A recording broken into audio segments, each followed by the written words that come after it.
చాలా మంది సేవకులేంటి, దేవుని బిడ్డలేంటి, క్రైస్తవులు అని వారు ఒకలాంటి గర్వంగా ఫీల్ అవుతూ ఉంటారు. మేము ఖచ్చితంగా ఉన్నాము కాబట్టే, మా సేవ ఖచ్చితంగా ఉంది కాబట్టే దేవుడు మమ్మల్ని ఆశీర్వదించాడని చెప్పుకుంటారు.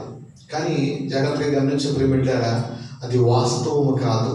ఎందుకంటే దేవుడు అనేకమైన కోణాలలో మనము ఆయన యొక్క ఆలోచనలను మనం గ్రహించినట్లయితే చాలా స్పష్టంగా కొన్ని విషయాలను మనము అర్థం చేసుకోవచ్చు.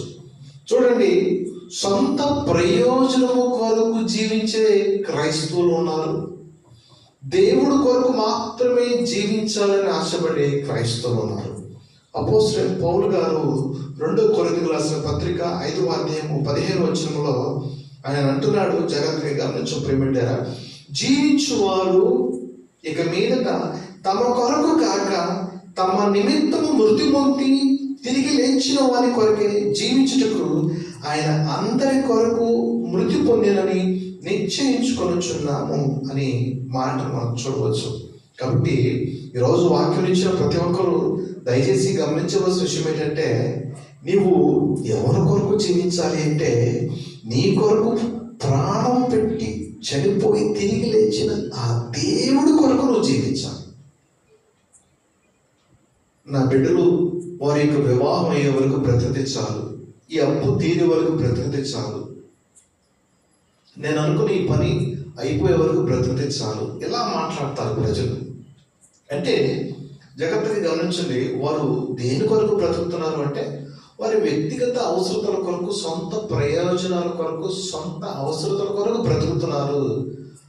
ఆ ఆశను నెరవేర్చుకోవడానికి దేవుడి దగ్గరికి వస్తున్నారు.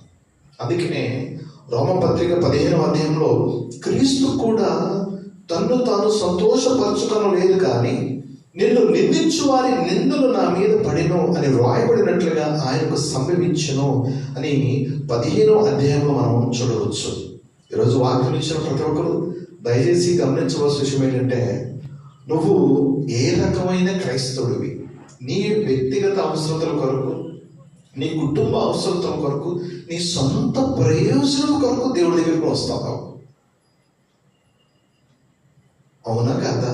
లేకపోతే భూలోకంలో నాకు ఏమున్నా లేకపోయినా పర్వాలేదు, నా కుటుంబంలో ఏమున్నా లేకపోయినా పర్వాలేదు, దేవుడి కొరకు నేను బ్రతుకుతాను, యేసయ్యే నాకు సర్వము, ఈ లోకంలో నాకు ఏది లేకపోయినా పర్వాలేదు, యేసయ్య ఉంటే చాలు, ఆయన చెప్పిన పని చేసి చనిపోతే చాలు అనుకునే విధంగా బ్రతికేవారు ఎంతమంది ఉన్నారు. జాగ్రత్తగా గమనించిన ప్రియమిట్లారా, ఈరోజు వాక్యం ఇచ్చిన ప్రతి ఒక్కరు దయచేసి గమనించవలసిన విషయం ఏంటంటే, ఆశీర్వాదం కొరకే నువ్వు దేవుడి దగ్గరికి వస్తున్నావా? తప్పిపోయిన కుమారుడు, ఆ కథ మనందరికీ తెలుసు. జాగ్రత్తగా గమనించిన ప్రియమిట్లారా, చూడండి, అతడు తినటానికి ఏమి లేని స్థితిలో నా తండ్రి దగ్గరికి వెళ్తే ఏదైనా తినడానికి అవకాశం ఉంటుంది, అక్కడ ఒక పనోడుగా అయినా చేరి ఏదో రకంగా బ్రతకొచ్చు అన్న విధానంగా ఆలోచన చేస్తున్నాడు, అంతే. జాగ్రత్తగా గమనించే ప్రియమిట్లారా, అయినప్పటికీ తండ్రి ఆ వ్యక్తిని స్వీకరించాడు, తన కుమారులను స్వీకరించాడు. ఇశ్రాయేలు ప్రజలు ఐగుప్తు దేశం నుంచి దేవుడు వారిని బయటకు నడిపించినప్పుడు ఆ యొక్క అరణ్య మార్గంలో 40 సంవత్సరాలు మోషే నాయకత్వంలో వారిని, జాగ్రత్తగా గమనించి ప్రియమిట్లారా, దేవుడు వారిని పోషించలేదా? వారు దేవుడిని శోధించినప్పటికీ, చూడండి ప్రియమిట్లారా, దేవుని మాట వినకుండా వారి ఇష్టానుసారంగా జీవించినప్పటికీ ఆ 40 సంవత్సరాలు దేవుడు వారిని అద్భుతకరంగా పోషించాడు. వారి జీవితాల్లో, వారి మార్గంలో దేవుడు గొప్ప గొప్ప కార్యాలు చేశాడు. ఎందుకు? వారు మంచి చేశారన్నా కాదు కదా, దేవుడు మాట విన్నారన్నా కాదు కదా. జాగ్రత్తగా గమనించు ప్రియమిట్లారా, ఆ 40 సంవత్సరాలు దేవుడు బహుగా శోధించారు, వారు దేవుడి మాట లెక్క చేయలేదు. జాగ్రత్తగా గమనించు ప్రియమిట్లారా, అయినప్పటికీ దేవుడు వారిని పోషించాడు. నా మాటలు మీకు అర్థమవుతున్నాయా? నువ్వు ఆశీర్వదించబడ్డావు అంటే నువ్వు కరెక్ట్ అని కాదు. చాలా మంది సేవకులు వారి సంఘాలు నింపబడ్డాయి, వారు గొప్ప గొప్ప దీవించబడ్డారు అంటే వారు కరెక్ట్ అని కాదు. దేవుడి కోణంలో ఆలోచన చేస్తే దాని విధానము ఇప్పుడు మీకు అర్థమై ఉంటుంది. జాగ్రత్తగా గమనించండి. ఈ లోకంలో దేవుడి దగ్గరికి వచ్చినా రాకపోయినా అనేక మంది దీవించబడ్డారు. అలాగే దేవుడి దగ్గరికి వచ్చిన వాళ్ళు దీవించబడ్డారు. అంటే ఏంటి? వారందరూ కరెక్టానా దేవుడి ఉద్దేశంలో? కానీ కాదు ప్రియమిట్లారా, మానవుల ఉద్దేశంలో వారందరూ కరెక్ట్ అని అనుకుంటారేమో, కానీ దేవుని ఉద్దేశంలో వారందరూ కరెక్ట్ కాదు. జాగ్రత్తగా గమనించి ప్రియమిట్లారా, దానికి ఉదాహరణ ఏంటంటే 40 సంవత్సరాలు అరణ్యంలో ఇశ్రాయేలు ప్రజలు వారికి జీవన విధానంలో దేవుడి మాట వినకపోయినా వారి జీవితాలు అద్భుతాలు చేశాడు. దేవుడు వారిని ఆస్వాదించాడు, వారికి కావాల్సిన సమస్యను సమకూర్చాడు. అలాగే మోషే ఒక సందర్భంలో మాట వినకపోయినా సరే అక్కడ దేవుడు కార్యం చేసి చూపించాడు. ఎందుకు? అక్కడ ఉన్న ప్రజల కొరకు. ఈరోజు వాక్యం నుంచి ప్రతి ఒక్కరు దయచేసి గమనించవలసిన విషయం ఏంటంటే, ఈ లోకంలో జాగ్రత్తగా గమనించిన ప్రియమిట్లారా, దేవుడు తాను అనుకున్న పని జరిగించుట కొరకు, ఆయన యొక్క ప్రణాళికను నెరవేర్చుట కొరకు, ఆయన యొక్క చిత్తంను నెరవేర్చుట కొరకు ఆయన చూపించే ప్రక్రియ అది నువ్వు అర్థం చేసుకోలేవు. దేవుని స్తోత్రం, హల్లెలూయా. కాబట్టి జాగ్రత్తగా గమనించిన ప్రియమిట్లారా, దేవుడు చేత ఆమోదించబడటం గొప్పదనిత. దేవుని చేత ఆమోదించబడాలి. హనోకు ఆమోదించబడ్డాడు. అలా ఆదికాండం నుంచి ప్రకటన కాలం వరకు, అలాగే ఆనాటి నుంచి ఈనాటి వరకు రాబోయే కాలంలో వరకు దేవుని చేత నువ్వు ప్రత్యేకించబడాలి, ఆమోదించబడాలి. దేవుడి కొరకే నువ్వు ప్రత్యేకంగా జీవించాలి. నువ్వు దేవుడి చేత ఆమోదించబడాలి. అట్టి విధముగా నువ్వు ఎప్పుడైనా జీవించాలని ఆశపడ్డావా, ప్రయత్నించావా? నేను లోకంలో ఉన్న వారి వలె నేను బ్రతకకుండా కేవలం ఆశీర్వాదాల కొరకే నేను దేవుని యొద్దకు వెళ్ళే క్రైస్తవుడిగా ఉండకుండా, ఆశీర్వాదం ఉన్నా లేకపోయినా, ఏది ఉన్నా లేకపోయినా దేవుడు అనేవాడు నా జీవితంలో ఉంటే చాలు, ఆయన కొరకు నేను బ్రతుకుతాను, ఆయన కొరకు నేను చనిపోతాను, ఆయన అప్పగించిన బాధ్యతను నెరవేరుస్తాను అనే విధానంలో ఆలోచించేవారు తక్కువ, అనే విధానంలో జీవించేవారు తక్కువ. అట్లా జీవించి దేవుని చేత ఆమోదించబడేవారు చాలా తక్కువ. ఇవాళ జగత్తుగా గమనించే ప్రియమిట్లారా, ఎవరికి వారు ఎలా సేవ చేసుకుంటున్నారు, ఎవరికి వారు ఎలా భక్తి చూపించుకుంటున్నారు, విశ్వాసులైన క్రైస్తవులైన ఎవరైనా సరే ఎలా ఉన్నారు అంటే, వారు కొన్ని సందర్భాల్లో కాంప్రమైజ్ అయిపోతారు. వ్యక్తిగత ప్రయోజనాల కొరకు గమనించినట్లయితే వారు కొన్ని విషయాలు రాజీ పడిపోతారు.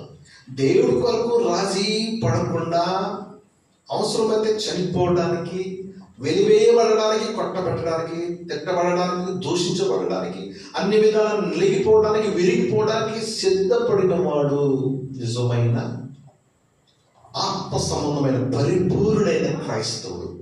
అటువంటి వ్యక్తులను దేవుడు ప్రత్యేకంగా జ్ఞాపకం చేసుకుంటాడు, ఆమోదించుకుంటాడు. జాగ్రత్తగా గమనించిన ప్రియమిట్లారా, అందుకని ప్రకటన గ్రంథంలో అక్కడ సంఖ్య చాలా స్పష్టంగా ఉంది.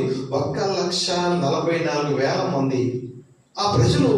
జాగ్రత్తగా గమనించిన ప్రియమిట్లారా, కనీసము స్త్రీ సాంగత్యము కూడా లేకుండా, ఏ విధమైన అబద్ధము కూడా ఆడకుండా, ఏ విధమైన జాగ్రత్తగా గమనించిన ప్రియమిట్లారా, వారు ఎట్టి విధమైన వ్యభిచారం కూడా చేయకుండా దేవుడి దృష్టిలో వారు ప్రత్యేకంగా ఉన్నారు. అందుకనే దేవుడు వారిని ఆమోదించాడు. 1,44,000 మంది. ఆ సంఖ్య ప్రకటన గ్రంథంలో 14వ అధ్యాయంలో మనం చూస్తాం. జాగ్రత్తగా గమనించిన ప్రియమిట్లారా, అలాగే లెక్కించలేని సంఖ్య ప్రకటన గ్రంథం 7వ అధ్యాయంలో మనం చూడవచ్చు. ఈరోజు నువ్వు ఎలా ఉన్నావు? ఆశీర్వాదం కొరకే దేవుడి దగ్గరికి వచ్చే క్రైస్తవుడిగా ఉన్నావా? ఈ లోకంలో నాకు ఏది ఉన్నా లేకపోయినా పర్వాలేదు, దేవుడు కొరకు నేను చనిపోవడానికి కూడా సిద్ధమే, ఎటువంటి అవమానం పొందడానికైనా సిద్ధమే, ఎటువంటి నింద పొందడానికైనా సిద్ధమే, ఎటువంటి శ్రమ పొందడానికైనా సిద్ధమే. ఆయన కొరకు నేను విరిగిపోవడానికి, నలిగిపోవడానికైనా సిద్ధమే. ఆయన చిత్తమును నెరవేర్చడమే నా బాధ్యత. ఏ పని చేసినా అది దేవుడికి ఇష్టంగా ఉండాలి అన్నట్టుగా జీవించేవాళ్ళు దేవుని చేత ఆమోదించబడే వాళ్ళు ధన్యులు. ఈరోజు వాక్యం ఉంటుందా? నీకు ఎటువంటి క్రైస్తవుడు? నువ్వు కేవలము ఆశీర్వాదాల కొరకు, వ్యక్తిగత అవసరతల కొరకు మాత్రమే దేవుడి దగ్గరికి వచ్చే క్రైస్తవుడువా? కేవలము స్వస్థత కొరకు, కేవలం విడుదల కొరకు, అవసరాలు తీర్చుకోవడానికి మాత్రమే దేవుడి దగ్గరికి వచ్చే క్రైస్తవుడువా నువ్వు? లేకపోతే ఆరోగ్యం ఉన్నా లేకపోయినా, ఆశీర్వాదం ఉన్నా లేకపోయినా, ఏది ఉన్నా లేకపోయినా నాకు దేవుడు ఉంటే చాలు, దేవుడి కొరకు నేను బ్రతుకుతాను, ఆ ప్రాణం పోయినా పర్వాలేదు, దేవుడి కొరకు నేను ఎన్ని అవమానాలు, నిందలు, శ్రమలు వీటన్నిటిని భరించడానికైనా నేను సిద్ధమే. ప్రతి విషయంలో దేవుని సంతోషపెట్టే విధముగా నువ్వు జీవించే క్రైస్తవులుగా నువ్వు ఉన్నావా? ఎవరికో వారు ఆత్మ పరిశీలన చేసుకోవాల్సిందిగా ప్రభు పేరిట మనం చేస్తున్నాను.